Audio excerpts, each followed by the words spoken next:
Os irmãos, com a graça e a paz do Senhor, amém?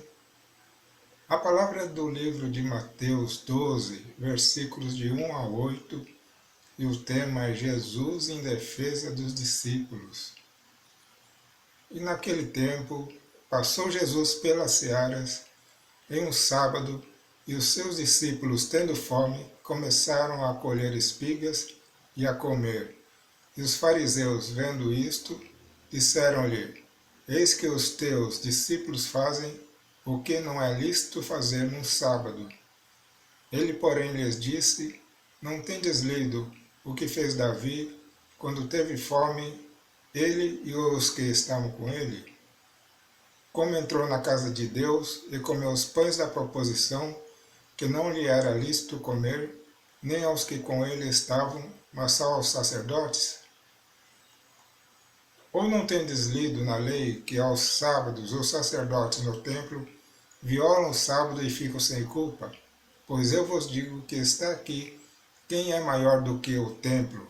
Mas se vós soubesseis o que significa misericórdia quero e não sacrifício, não condenarias os inocentes, porque o Filho do Homem até do sábado é Senhor. Como vemos, os discípulos de Jesus tinham fome, e em Lucas 6 diz: E aconteceu que, no segundo sábado, após o primeiro, passou pelas searas, e os seus discípulos iam arrancando espigas e, esfregando-as com as mãos, as comiam, ou seja, debulhando com as mãos e comendo. E em Deuteronômio 23 também diz que, quando entrares na seara do teu próximo, com a tua mão arrancarás as espigas, porém não porás a foice na seara do teu próximo. Jesus defende seus discípulos argumentando necessidade. E segundo a lei, no Antigo Testamento, aquilo não era roubo, pois era permitido que os viajantes se alimentassem das plantações alheias, desde que não usassem uma foice. E Deus pensava no bem-estar dos viajantes, e isso era permitido. O problema para os fariseus foi o que os discípulos de Jesus fizeram isso no sábado, e eles consideraram aquilo trabalho. As intenções de Deus são para o bem-estar do ser humano, e não para o seu sofrimento. E Jesus mostra aos fariseus que Deus não quer sacrifícios, Deus quer misericórdia. E o que Davi fez quando ele e os que estavam com ele tiveram fome? A resposta está em 1 Samuel 21, que diz: Então veio Davi a Nobe, ao sacerdote Aimeleque, e Aimeleque, tremendo, saiu ao encontro de Davi e disse-lhe: Por que vens só e ninguém contigo? E disse Davi ao sacerdote Aimeleque: O rei me encomendou um negócio e me disse: Ninguém saiba deste negócio, pelo qual eu te enviei, e o qual te ordenei. E quanto aos moços, apontei-lhes tal e tal lugar.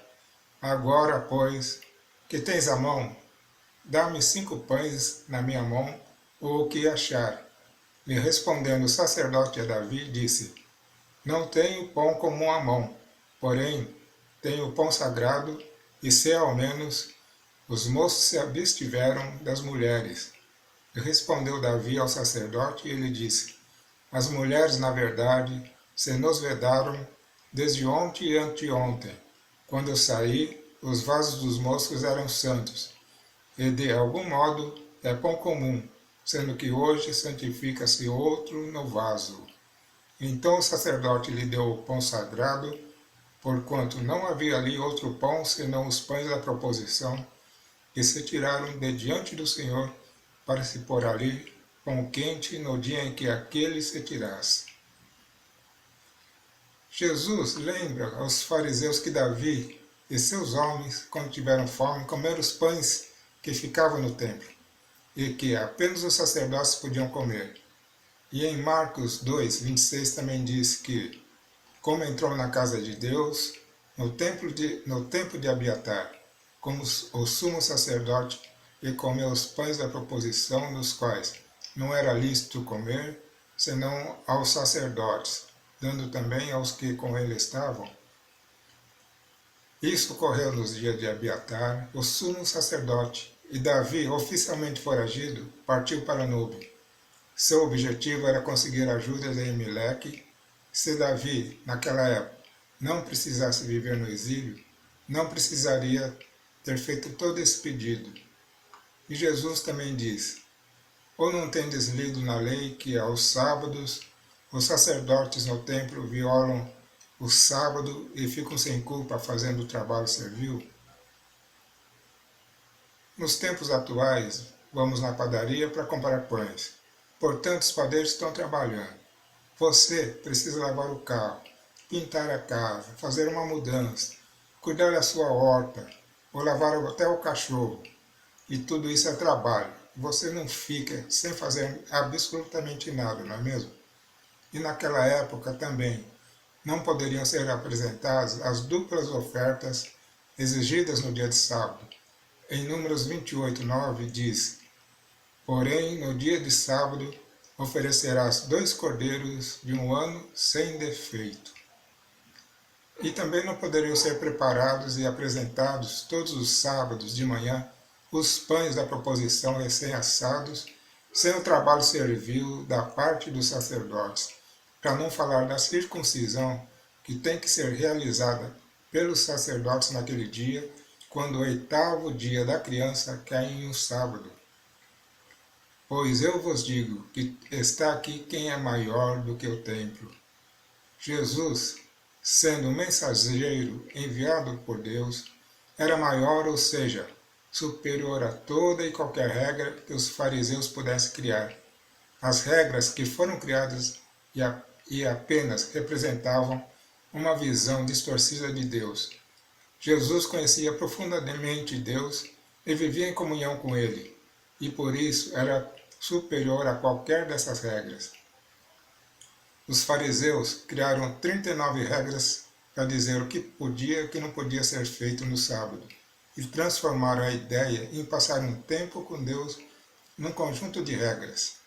E como sempre, os fariseus não tiravam os olhos de Jesus, queriam provar que ele era um pecador e por isso não poderia ser o Messias prometido. Nem passou pela cabeça deles que talvez estivessem enganados.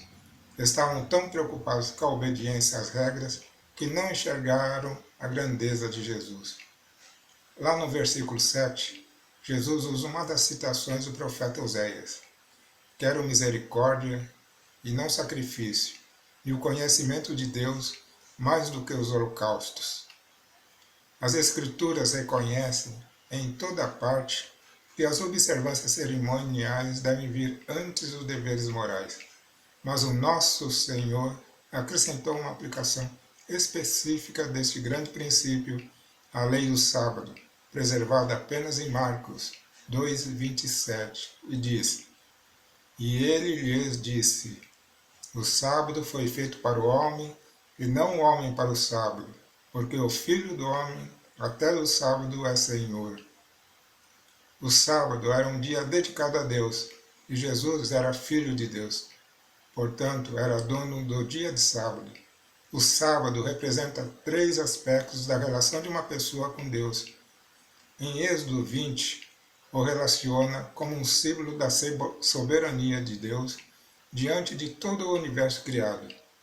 Deuteronômio 5:15 estabeleceu a observância do sábado como lembrança da redenção de Deus. E Hebreus 4:9 mostra que para as pessoas na terra, o sábado representa a esperança de um descanso eterno na consumação do reino. E segundo Moisés, Deus nos deixou os 10 mandamentos, e um deles nos diz: lembra-te do dia do sábado para o santificar. E isso simplesmente queria dizer para o povo dedicar um dia da semana para cultivar o seu relacionamento com Deus. E Jesus, então, diz que o Filho do Homem é Senhor do sábado, e ao Filho do Homem foi dado o domínio sobre a criação e a redenção.